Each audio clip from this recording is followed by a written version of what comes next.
while you were talking, Casper, I was actually thinking about something that I have been probably saying, I don't know, few thousand times for the last 5 years at least, which is when we talk about roadmaps, I always talk about that it's important to underpromise and overdeliver. And when I started at TV2, I was responsible for all the digital development of all the digital products, which means TV2 Play, TV2.dk, and all the applications. And it was a very old legacy platform. And what I realized from the very beginning was that everybody, when you talk to anyone in the organization, they were disappointed beforehand. Even though the development department, we haven't even talked about what we were going to do, everybody was disappointed. Nothing is happening down there. They're bad at estimation. There was a lot of stuff going on. And what I realized was basically that if you need to rally your organization, you need to do a different storytelling. And that is actually also some of the things that I've been talking a lot to a lot of the mentees about in Learning Loop. So I tried to make like a small recap on what have we actually talked about. And one of the things is that the ones that I've talked to, and also the ones that I've been working with for many years, this is some of the things that they are saying about themselves. So I'm just an all-rounder. I feel like a human switchboard. So people come to me and I just pass them on to the right one. I'm a stand-in for management. I'm the one you only see in meetings. I'm in a meeting room all the time. Some of you can probably recognize that. I know a little about everything, but I'm not an expert. I'm the naysayer. If anybody wants to know where we're going, they won't send it to me because I'm just saying no. I feel like I'm the only one that actually feels the responsibility to create value. And product manager, a lot of product managers feels like actually being coordinators. That's also the switchboard thing. I don't know if any of you can recognize some of this, but I think this is pretty common, basically, the feelings that are going on here. Another thing about roles and responsibilities. This is, of course, something that we talk a lot about in the sessions as well. And I have been trying to dig a bit in what I can see. There are some tendencies regarding the companies, and this is really general, but I've done it anyway. So in the smaller companies where there are 50 people or less, or it could be startups, there are some different things that are similar. There's a lack of focus in general. There's also a lack of titles that doesn't match the roles or the responsibilities that the product people are in. It is hard to know what is important. And this is also because usually the smaller companies, they're not that structured all the time concerning roadmaps, and especially long term. There's also the personal career thing about, so how do I actually expand my responsibility, and how do I develop further on? That can be often quite unclear in a small company. And then there's also often the feeling that management takes the final decision, or the opposite, not at all. And this can of course be discussed. So this is just some general things that I have seen while talking to people. One is in between 150 and 250 people and scale-ups, been in the market for some time. Usually there's a lot of problems with the processes because it's the same processes when they were 40 people. So the shift in how they work has not been updated. A lot of experts has become managers. So to make sure that some of the really smart people and experienced people don't leave, they have become managers. And maybe that's not the best thing always. It's very unclear what the long-term goals basically is. And management is just like, oh, just be agile. We will make it. Just do what we used to do. You know what to do. And decision can easily change from day to day. That's probably a basic thing for all companies. But I see a tendency here. So when it's larger corporations and more than 300 people, and then maybe Casper, you can see if I'm right now, but management impact decision can be in a very moderate way. It can be they go by your desk, or it can be suddenly that someone comes out from an executive meeting and then they have a decision that goes the opposite direction of what was decided for the roadmap 2 weeks ago. And you have no idea what's actually been going on within the room. Well-founded processes get bypassed because they've been seeing stuff working for so long. So the thing about working with processes is like, oh, they'll be fine. We'll make it. We know how it works. And then there are the ones who always the most take the decision. And the reason why I'm writing X is actually because this is the loudest voice, or the CX something. The ones that always wants to make the biggest impact by being loudest. There's often gaps between strategy and daily development and operations. When you're in large corporations, I were also in UC and TDC for almost 6 years. That's 10,000 people. And to be completely honest, I used a lot of my time try and translate strategy, what the strategy meant for our department. And we were doing everything that was related to streaming in UC and TDC. And we were having quite a big impact on the customers. So, and for me, it was quite frustrating that if our people don't understand the strategy, how can anyone else? So this is a common thing that large corporations do strategies, but they don't really go that deep down into the corporation.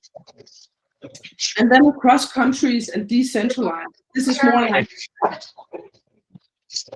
can you hear me? Cool.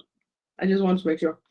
Then across countries and decentralized companies, it can be someone that's getting bored or having small parts of companies sitting around in different parts of the world.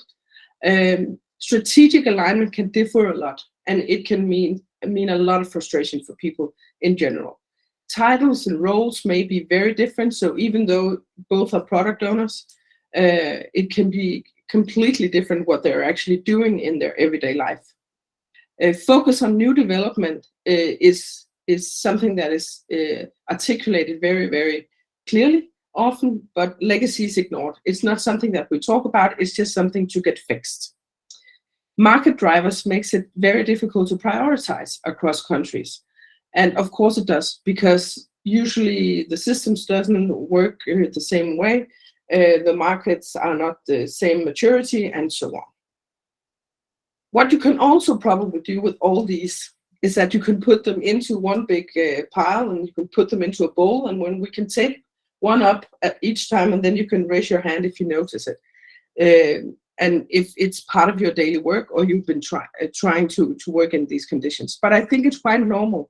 But these are something that, of course, these things focus a lot on how our daily work, that the struggles we have. And a lot of it is actually based on how we interact as human beings in general. So what I see often is that there's a lot of focus on what management want and what management expect and what they do and how they make their decisions.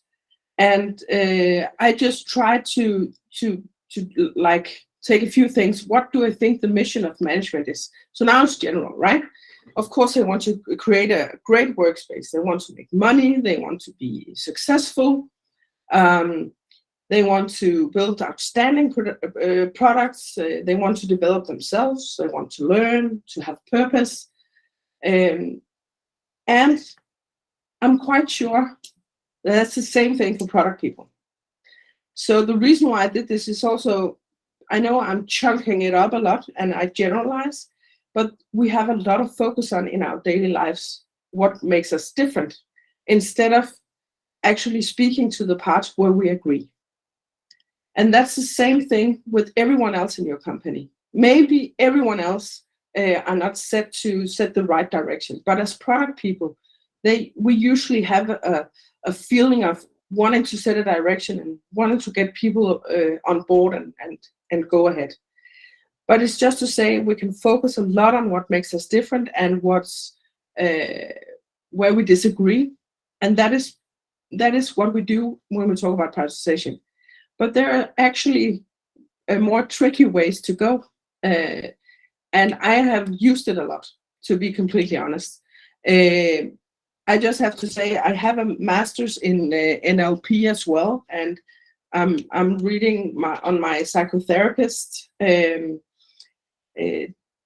education as well, and many would call this manipulation, but I would just call it being very wise about how to communicate. But that's up for you to decide. So there's a very big difference from setting the direction and creating an attraction.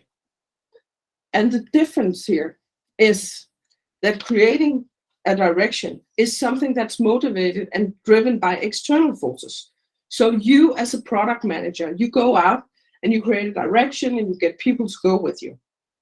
But if you create an attraction instead and you motivate by internal forces and feelings, then it's actually a lot stronger. And then people will follow you much farther and be loyal and think of the way you're going together in very, very different ways.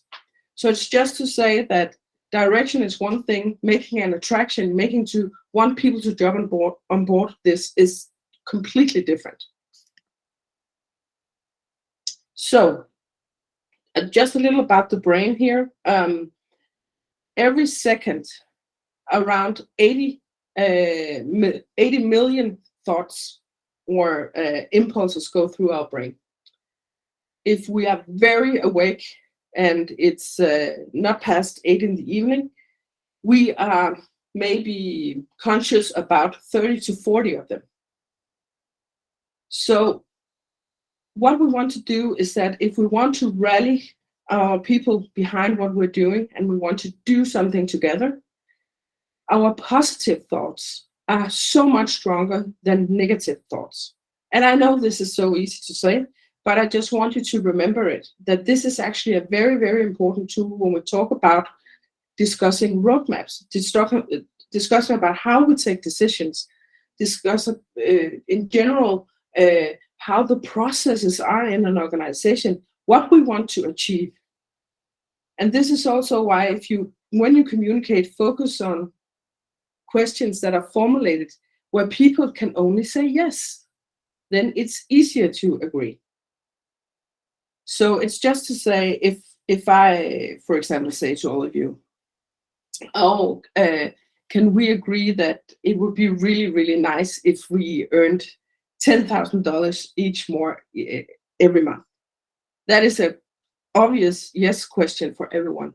So think about it, because something happens and the feelings get activated when we do stuff like that.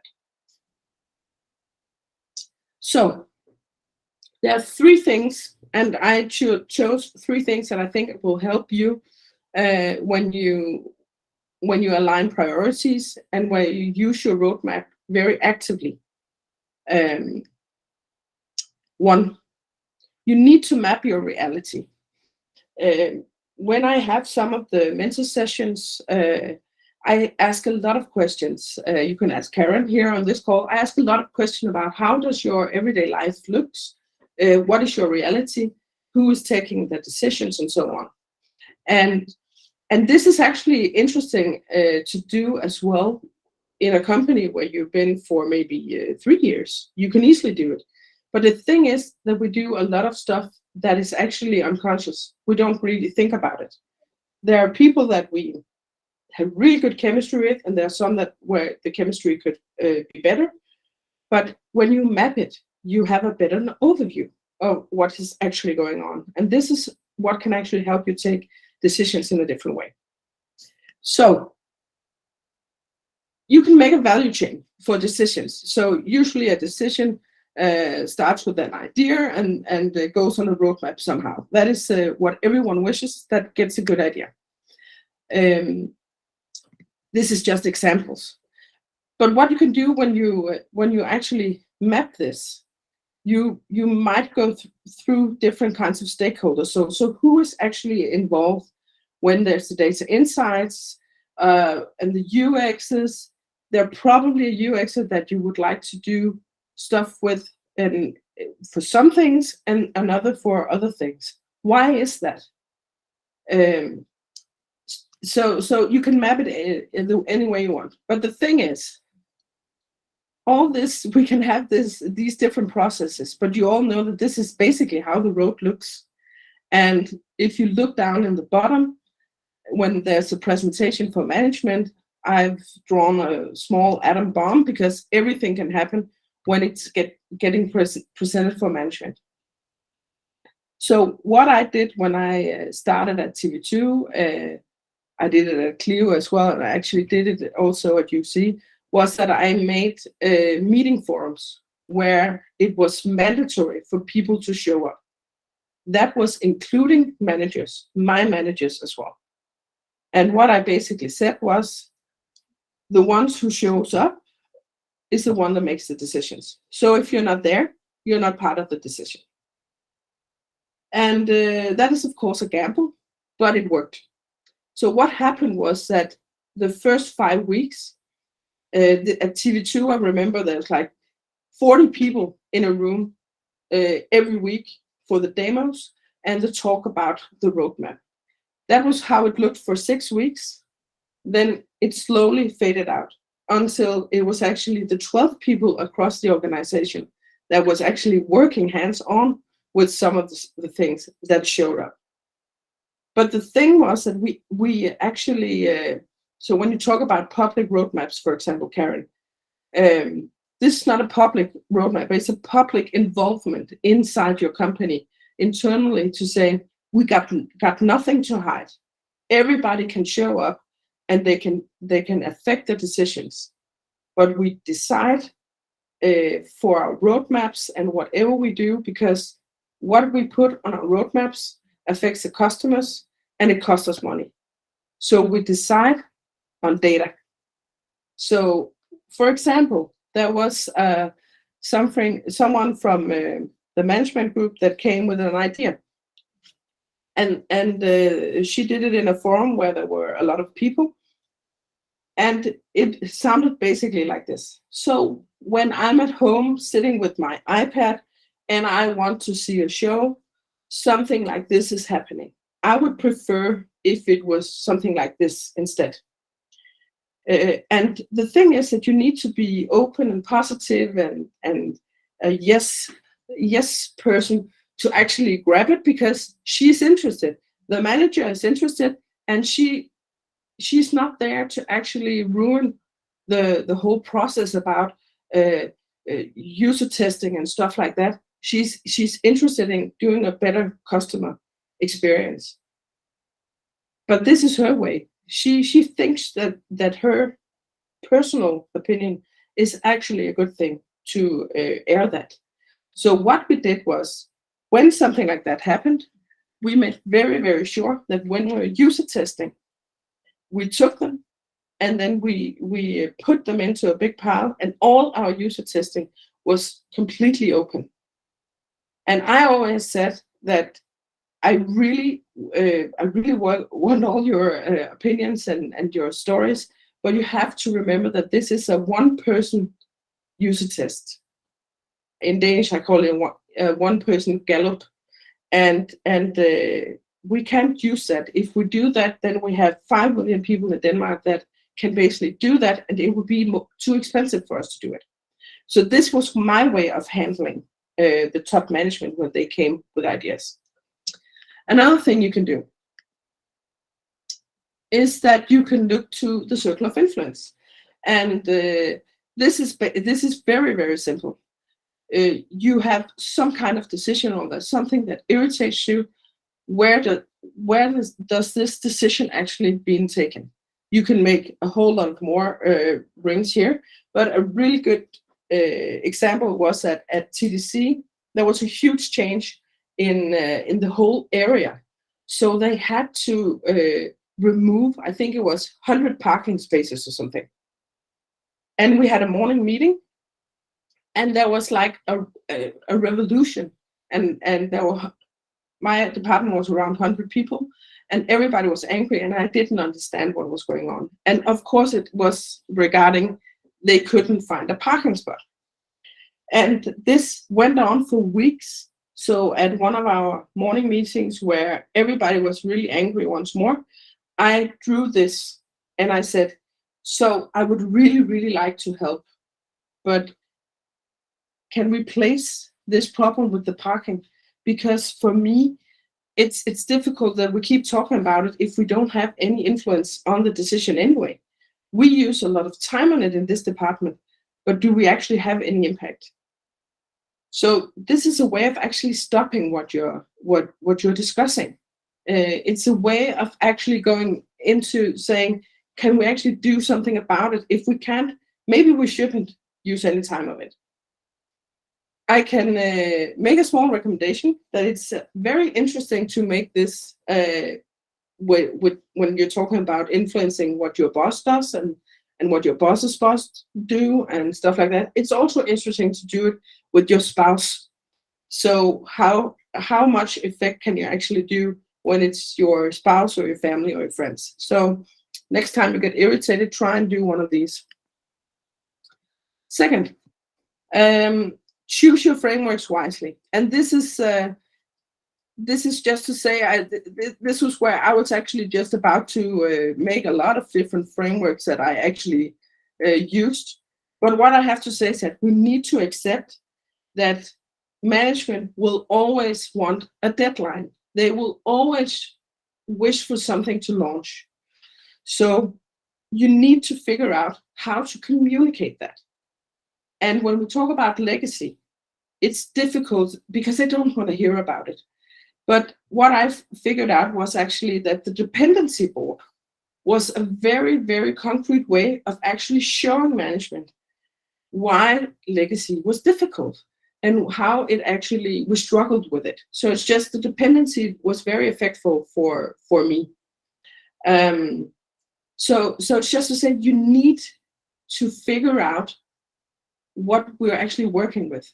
And often there's way too much introduced. You need to find a different, simple way to communicate. So it doesn't matter what you choose. What matters is that you're consistent. And there were actually a few questions about that in the beginning on the poll as well. Take whatever is the easiest thing and stick to it. Stick to it and make sure that as a product manager, you're a spider in the web. You need to make sure that management understands what we're talking about. And you need to explain it maybe 50 times. But every time you need to explain it to them like with high enthusiasm and see it as it's because they actually care. But it is difficult to prioritize and to agree because we don't speak the same language. So you need to ensure that you actually speak the same language. So if you use sprints, you need to be sure that they actually understand what a sprint is.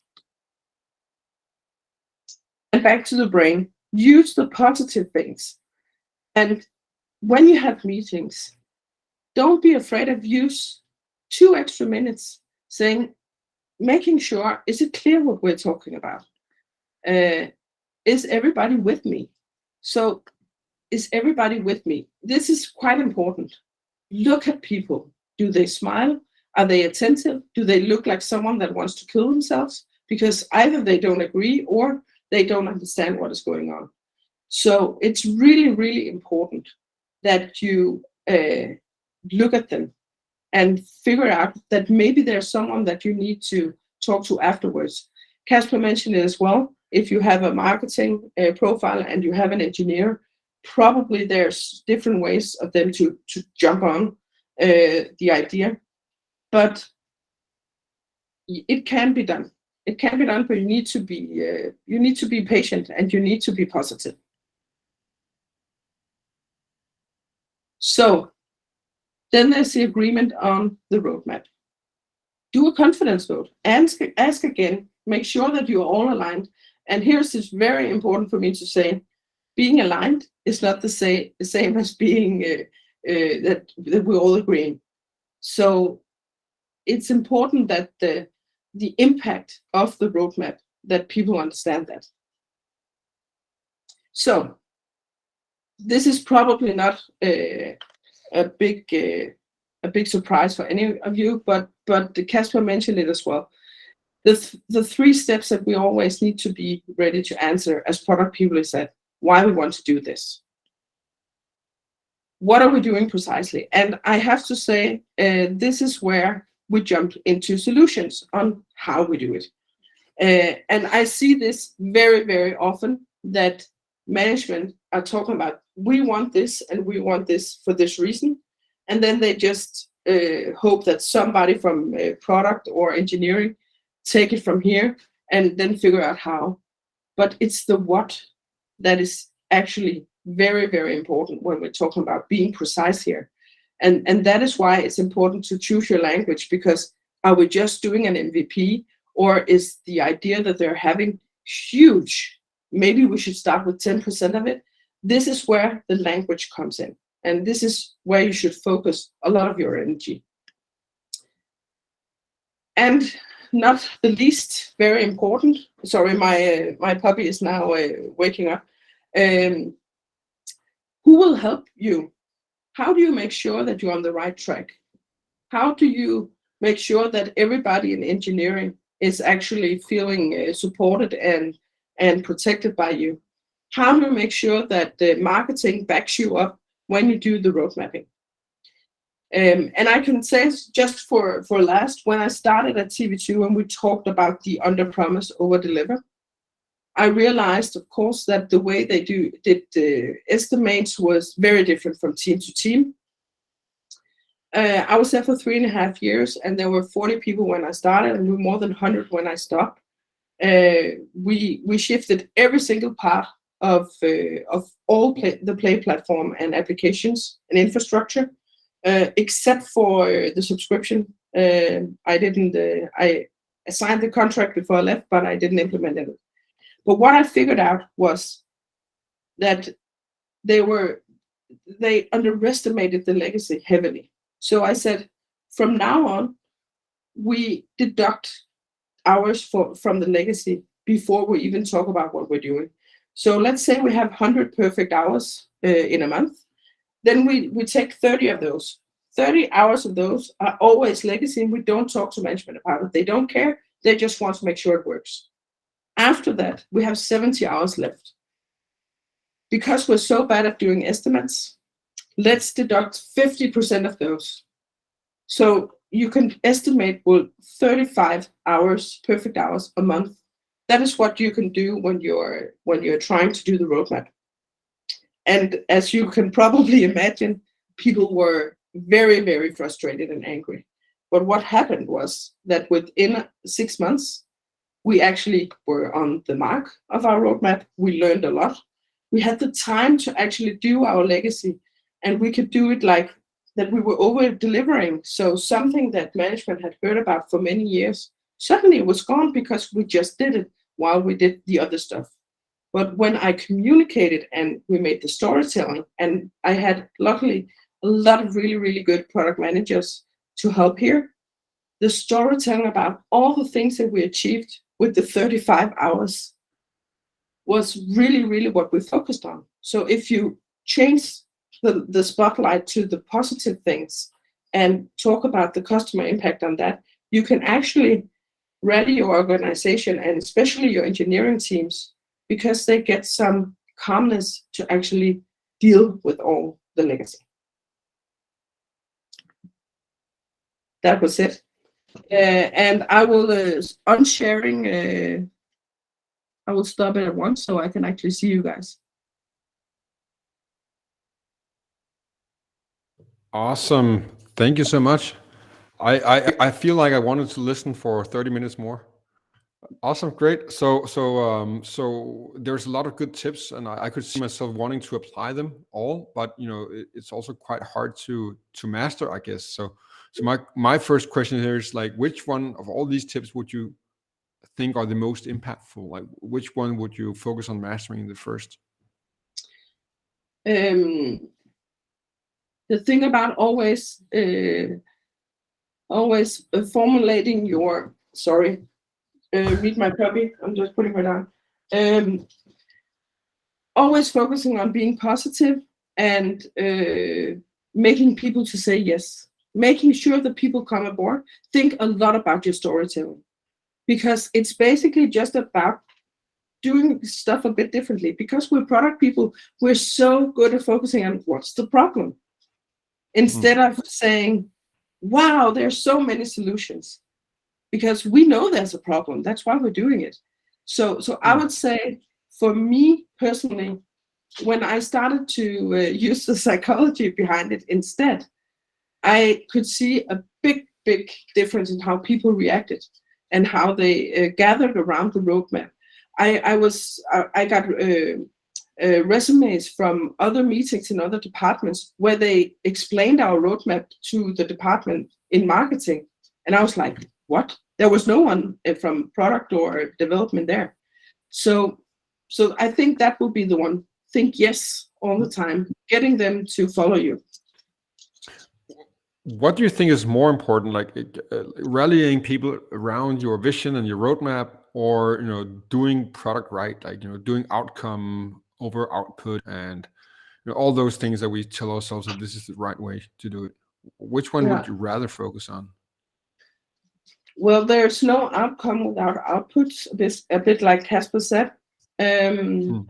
So for me, outcome is something that we can measure, where output is tangible, often tangible things for customers. And it doesn't really matter. It doesn't really matter as long as we celebrate whatever we do, and that we actually also make sure to kill some of it as well. Because I think there's a lot. The thing about killing stuff is actually a very important part of the storytelling, especially when we talk about legacy.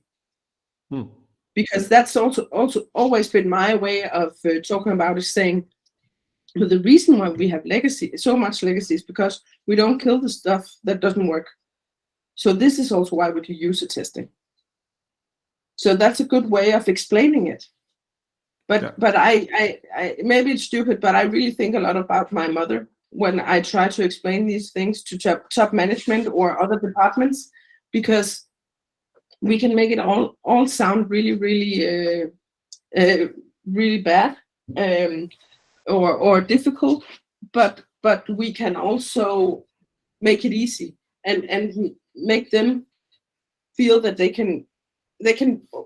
Clara will fix that. I don't have to think about it. So that's my goal, right? And I guess when you have that trust, you can carve out a space where you can do all the fun stuff in the way that you want. But without it, that becomes very hard. You don't have trust, and you have to fight to do it, right? Yeah. So Olivier, do you have a question? Yes. Can you hear me? And yes. I don't know if you can see me. I got very poor lighting here. Love the presentation of both of you. Thanks, guys. That's been awesome. And Clara, just wanted to say that I really love the starting point of attractions versus motivation, of external versus internal intrinsic motivators. That's actually something super cool. But the question that I have is actually more about the roadmap part, because what you present is as an example of a roadmap. I won't call that a roadmap. For me, that's a release plan. It's a Gantt chart of features, with a lot of dependencies and when they are going to do, which is often what management in the companies that you have seated would want to see. But what's your take on something that goes a bit more behind that, like, a bit like the now, next, later type of roadmap? How can you use some of the tips and tricks that you shared to actually have people not only focus on solution? Because a bit like when you're doing discovery or talking to customers, they don't describe the problem that they have, they describe like the solution that they would like. And I believe that a lot of management has the same tendency. So what's your tip on that? So your first question about, I completely agree, that looks like a release plan, but that's not how I worked with it. I actually, on purpose, for many years, used the Gantt way, but we just did it in Miro, basically. So we still did it quite high level. We did it for 3 months, and then we did it for 12 months to 18 months. And then we used a lot of time to actually explain, this is a certainty. When we decided to work on something for 3 months, nothing gets changed unless there's a fire somewhere. And I always talked about following the money. So I talked a lot about always how much it would cost us if we stop development that is already ongoing, blah, blah, blah. And again, it's where you set the spotlight. I set the spotlight on the 3 to 6 months, what's to expect next. And then what are we discovering? And I think it's very important to be open and saying, so we're discovering the whole part about that we would like to implement chat because we can see the AI now it can help us with a lot. But that doesn't mean that we will implement it everywhere. It means that maybe we will do a small portion of it first. So the whole MVP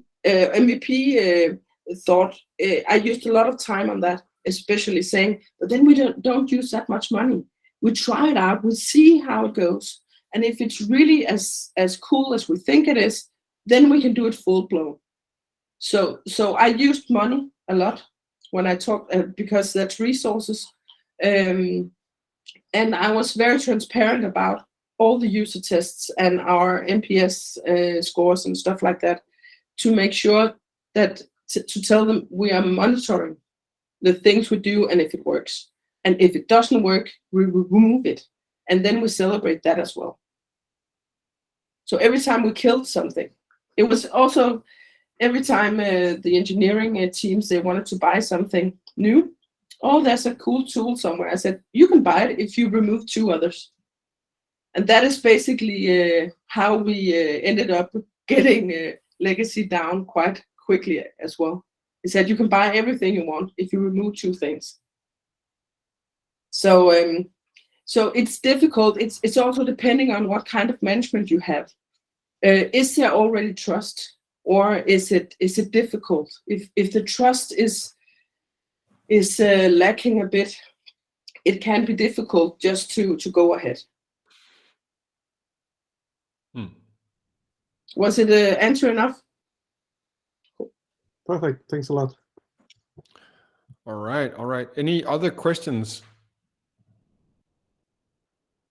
I think the lack of questions doesn't mean that it wasn't quite insightful. I think at least I am still digesting the thing. And so if I can ask you questions tomorrow, then I would love that. Okay. Of course, you can also, if you don't have that privilege, you can of course go book Clara for a call. Thank you so much.